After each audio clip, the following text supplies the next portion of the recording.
to Nights at the Round Table, a round-table discussion on speculative fiction books and film. Hi everybody and welcome to the next episode of Nights at the Round Table. Today we are discussing the 1977 sci-fi film, Close Encounters of the Third Kind. I am sitting at the table with Nathan, and I'm going to start with general impressions of the film. Of the third kind. Nate, what did you think? It was very pretty.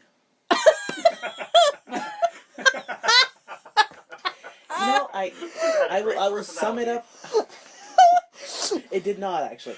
I will sum it up in like, I remember watching this movie when I was a kid, and the only thing that stuck in my mind was the song and the mashed potatoes, like the sculpting. Mm-hmm. And you know what? There's probably a reason for that. Fair enough. I liked this movie well enough. I did get pretty bored during some of it, and may have been spending too much time on my phone while it was playing on the TV.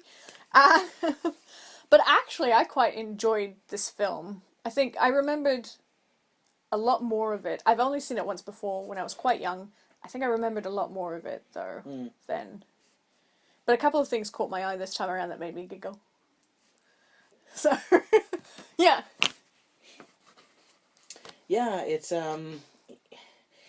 I think it was an innovative, I've never said this word out loud. Innovative? Innovative? Innovative? Innovative. See, now it's confusing. It was an innovative, whatever. It was a movie that brought forth new concepts. I need more coffee. We all need more coffee. That or tequila. It was groundbreaking when it was released. And it was visually stunning. It just could have used a good writer. Oh, shots fired, Mr. Spielberg! Director, no? He's a good also director. writer. It was a very pretty movie. Yeah. You know, it's just, it definitely lacked substance. Interesting. What I really liked about this film was that there were no real villains in this film. Yeah, that's no true. real heroes, just a bunch of people just trying to figure shit out. And I found that really interesting. Because often too many times in these sort of sci-fi films you get caricatures of people. Caricature of the absolute villain who's usually a military guy, let's be honest. I'm sorry, but the mother whose name I can't remember, she was very much a caricature. Oh, well, yeah, do you think? Oh my god. She was so many feminine tropes. Oh, well, yeah, maybe I'm too used to seeing them. I just didn't think that... See, I do love looking at characters evolving on the screen too, but to me, these characters didn't evolve in a way that, you know, enriched who they were as people. They were just, like, kind of following a trajectory that was dictated to them because of the plot of the movie, and I didn't feel like... You know, like, this guy's wife and family leaves him, and it's like, eh. Yeah, right? It's like, whatever UFOs. Weird, anxious mother to fall back on. And then he leaves her too in the end. Oh, one thing that really did make me laugh was when they're climbing the mountain and the helicopters are going overhead and he screams, "Get down!" All I could think of in my head was Aragorn going, "The Crumline from Dunland! Get down hard!"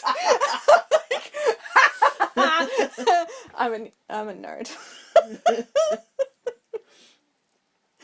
Oh my god. Oh, and the red Tinkerbell UFO. What was that about? I don't know. It was just this little red glowing ball that followed the other ridiculously small UFOs around. It was pretty cute. This is the thing, you know, the aliens in this movie really reminded me of the aliens from Batteries Not Included. And, you know, like, the ships like, the last ship had people in it, like aliens, but it seemed most of the time that the ships were the aliens. And some of them were so tiny, they couldn't have contained, like, okay, if they're, like, gray aliens, like, are in all the UFO magazines nowadays, well, back when the movie was released, you know, where are they going to fit in that tiny little thing? Yeah, that was my thing, too. It was, Jesus, UFOs are small. Like, yeah. What are these tiny little things? Yeah. Like, Drones. Yeah, maybe drones. But if you're sending a drone, you're not also bringing the mothership. Like, why are they traveling side to side? I just thought there was not a lot of... What got me was the trust at the end. They're like, hey, we showed up. We played you our jazz. Now you give us people? And the We US gave you is... back these people. I know, and the US that we is... took. Right? The US is like, go. I'm like, wait a second. You're just gonna... There was no diplomatic exchange? You just screeched jazz music at each other for a little bit. Like, what is going on? Yeah, and it's not like they discovered a language of some kind that, like, they're... There were hints of it. It's like they were trying to convey that they did, but there was no... what the scientists are like is, hey, they're saying something with these notes. Let's play it at them. Yeah. Like taking a dictionary and reading words. Kind of. Those little UFOs, by the way, when they were, like, floating in a row, they looked like a whole bunch of Stitch faces from Lilo and Stitch. With the two big eyes and the giant nose and the big grin. But I said they looked exactly like the aliens from Batteries Not Included. I've not seen Batteries Not Included. They're like tiny little flying saucers who, like, have a family at some point. Until recently, I thought it was the same movie. Oh. It was a better movie. Also, I have to say, I laughed hysterically at the UFOs that showed up at the end as the mothership was approaching, because it was every single possible type of UFO, including one that looked like a little toy cube truck, except for the cigar-shaped ones, which are, like, supposedly in photos and stuff. But yeah, like, every single conceivable shape of UFO. And this is the thing, see, it looked like a movie that catered to all of the, like, UFO conspiracy theories of the time, without having any characters who were UFO nuts in it. There was that one Sasquatch guy. Yeah. I love that they were whistling She'll Be Coming Around the Mountain just before they came around the mountain also. Yeah. Oy, oy. Oh, and that same guy brought but what was the sign that he had brought that made me laugh? It was, slow down, be kind, or something like that. Something like that, Something like that. Oh, here, stop and be friendly. I did write it down.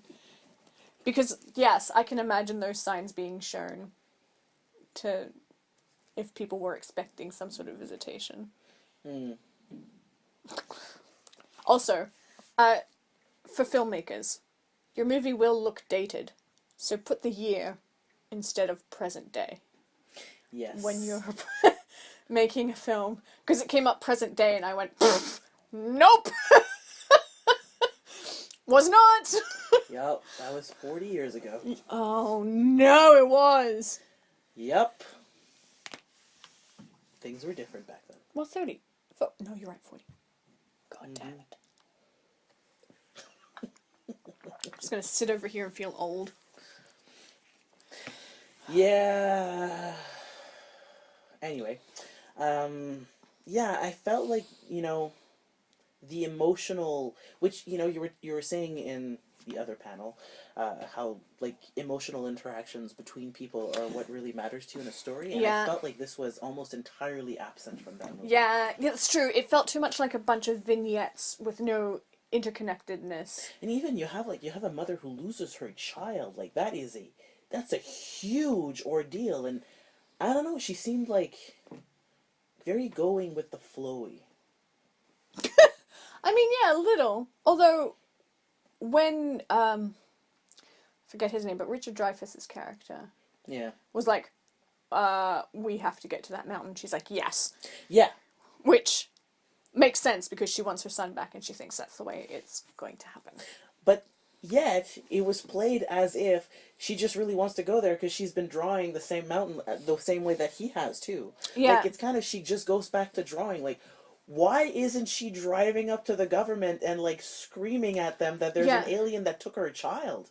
Why isn't the police investigating this little boy's disappearance? Like, what? I mean, they didn't show it, but she did mention the police asking her stupid questions. I just felt like if you're gonna have that in a story, maybe, I don't know, use it. Yeah. No, I agree. It was very much like slices of time thing leading up to the concert at the mountain. Yeah. there were no big emotional stakes because No. you had these huge emotional things happening to the characters, and they didn't seem to care much about it. Yeah, they were all kind of detached, would be a way Mhm. I would describe it. You are correct. Though I did laugh at the Days of Our Lives music. On the TV, that was such a... The nostalgia hit was real. Yeah, I used to hear that a lot. These are the days of our lives. So weird to hear it again. I'm like, oh yeah, back when that soap was huge. Yeah. Also watching Stranger Things, kind of, especially the third season of Stranger Things. I've heard they lent quite heavily on the nostalgia. Oh my god. Yeah, but they do, but also, like, they lift things straight out of Close Encounters of the Third Kind. Like, you can see that, like, visually, there's images that I'm like, wait, I just saw this. Really? Yeah. Oh, that's cool. It's very cool and very well done, too. Yeah. So I can see how this would have been absolutely breathtaking for an audience in 1977. It's beautiful. It is a gorgeous, gorgeous movie. Yes, and the premise is really interesting, and I kind of like the weird psychoses that all of these characters get. Like, they have this attraction to a mountain that some of them have never even seen before in their lives, and they just all really need to get there, to the point where they risk poisonous gas in order to do it, even though poisonous gas is completely bogus. Also, those poor little birds. When they start dusting with the sleep agent, for a human, it'll just knock them out. Those birds are dead. Yeah. Yeah. What I also found really, really cool is how much the world has changed since that movie. Because you see all these people drawing this thing that they've never seen in their life because there's no internet and there's not that much TV.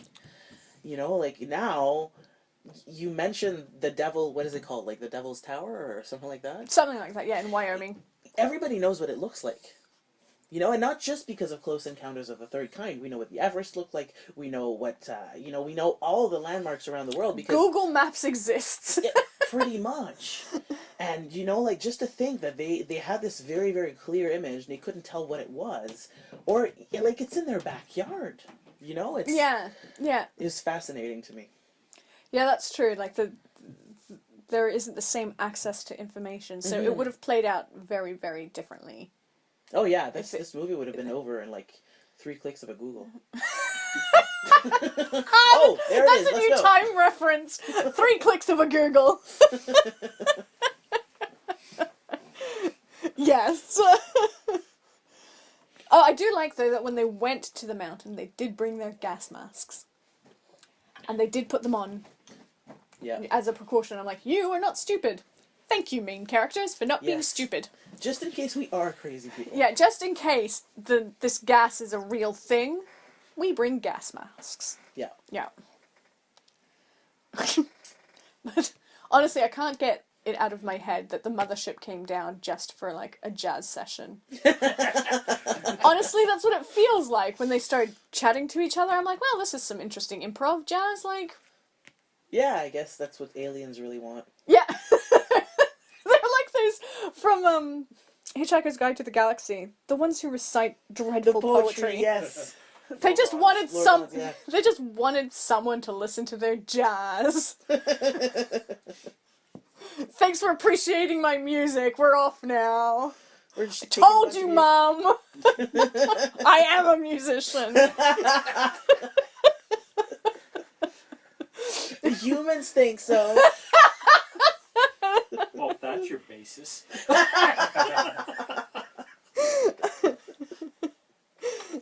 Also, the throwaway line, Einstein was probably one of them.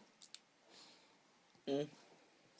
So, some of the things that I really enjoyed about this film, which probably, I enjoyed them in the wrong way, was I noticed that all the little grey aliens, Oh, that brings me to another point. But all the little grey aliens were very much clearly children in costume. Yes. And you could see them march along and mill about and be very childlike as they were moving. I'm like, "Aw, that's really cute, though." They were adorable. They were! Except when you got a close-up of their eyes and, like, these huge white things with these tiny irises. I'm like, ah, that's terrifying. And then this is, like, long-legged, long-armed Oh, like this thing, walking tumor thing. What the hell was that? What? That was terrifying. And like, what relationship could it possibly have with those completely different-looking alien things? Like, did they just go around playing jazz at different planets and picking up people along the way? That one was like... the babysitter.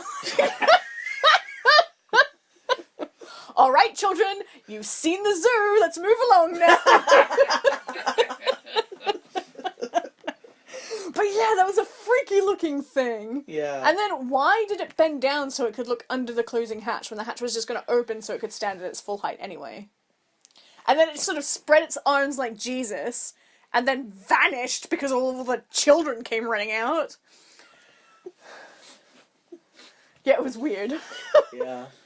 I mean, I suppose nothing about a close encounter of that kind would be normal, but that was weird. That was really weird.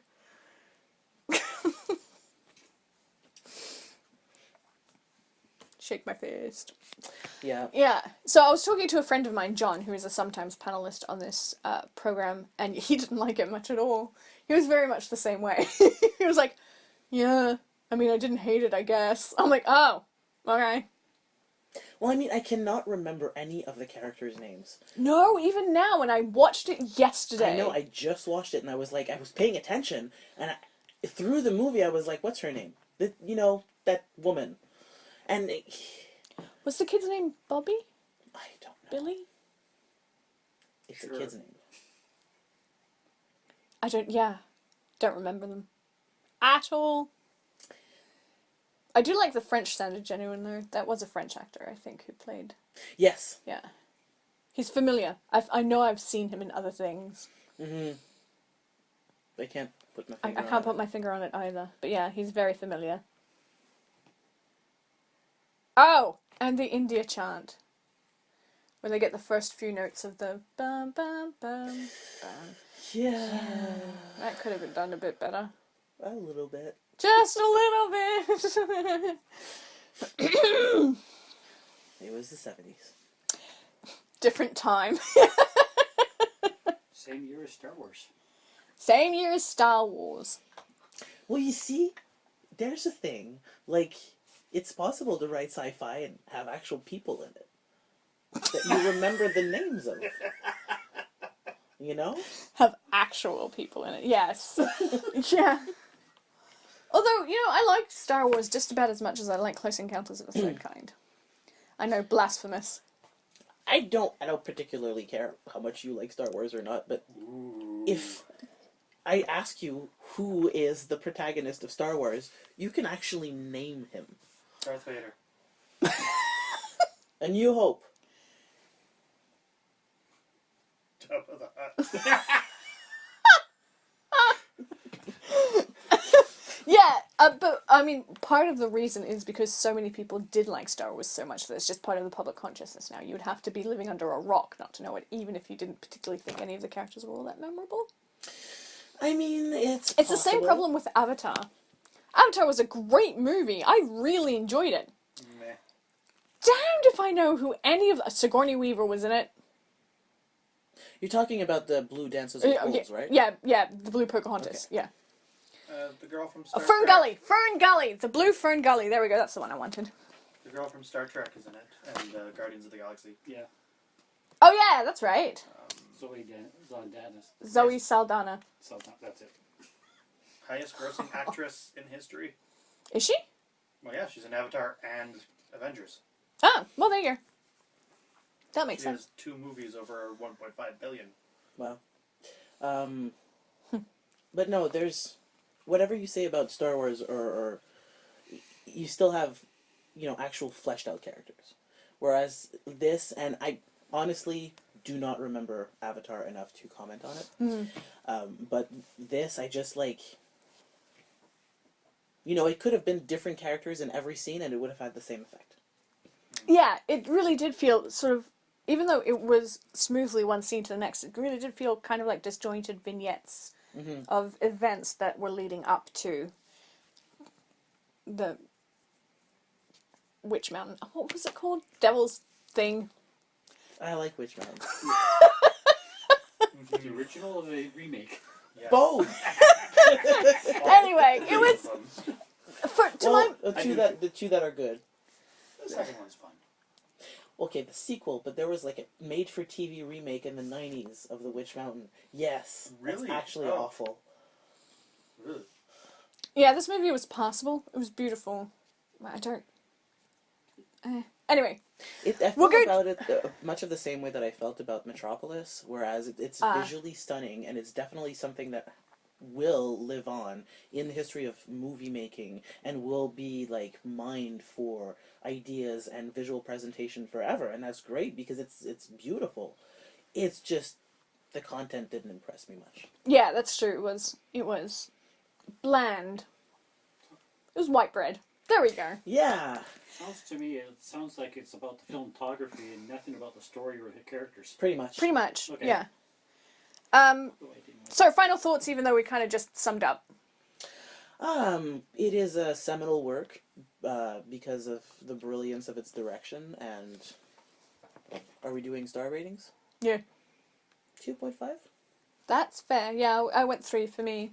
For the same reason. It was kind of bland. I did get a little bored looking at Facebook watching this one. Should have been doing other things, like paying attention. But yeah, it was fine. I don't need every sci-fi movie to be explosions and action, but there has to be something that ties me emotionally to the story, and that just didn't happen here, which is unfortunate because it was quite good. Yeah, if it had memorable characters, like, like real character arcs, this would be one of the movies that gets, like, imagine, it's a cult movie now. Imagine how much more of a cult following it would have had. Yeah, I agree. Alright, next film.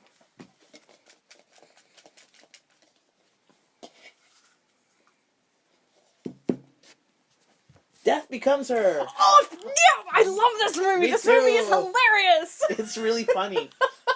I got to introduce Joelle to it this year. Oh, really? Yeah. Oh, she's only watched it this year? She's never seen, she had never seen it before. Ah, that's hilarious. Okay, so the next one, or one of the future episodes that we'll be recording is Death Becomes Her, 1992. I would call it a black comedy? Yeah, that's Yeah. fair. It's very, very funny. Goldie Hawn, Bruce Willis, Meryl Streep. Meryl Streep. Is Meryl Streep Yeah. in it? Yeah. And She's his original wife. And, oh, what's her face? She is a brilliant actress. I can't believe, I want to say, and, oh, what's her name? Isabella Rossini? Nope. Nope. She's got beautiful face structure, like this gorgeous cheekbones. Oh, what is her name? Begins with an, like, Angeline.